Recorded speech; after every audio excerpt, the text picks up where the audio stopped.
জায়গাটা ত্যাগ করেন, আমি বারবার রিকোয়েস্ট করছি আপনারা জায়গাটা ত্যাগ করেন। এখন কারফিউ চলছে, আমরা কিন্তু বাধ্য হয়ে আপনাদের উপর একটা অ্যাকশন করব। প্লিজ আমাদেরকে বাধ্য করবেন না, আমরা চাচ্ছি না, আমাদেরকে বাধ্য করবেন না। আপনারা প্লিজ এই জায়গাটা ছেড়ে চলে যান। বারংবার সতর্ক করা হচ্ছে, আমাদেরকে বল প্রয়োগ করতে বাধ্য করবেন না প্লিজ। আপনাকে পরিচয় বলেন।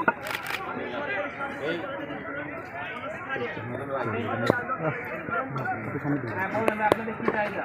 আমরা চাই যে পুলিশ আপনারা আমাদেরকে যে কথা দিয়েছেন যে আমরা এখান থেকে চলে যাই, আমরা আপনাদের কথা রাখবো। আমরা চাই শান্তিপূর্ণ, আমরা স্বাধীনতা প্রদান করছি পুলিশের সাথে। প্লিজ ভাই, আমি আপনাদের রিকোয়েস্ট করছি, দেখেন আর্মির ব্যাপারটা বোঝেন। সরকার আদেশ দিয়েছে।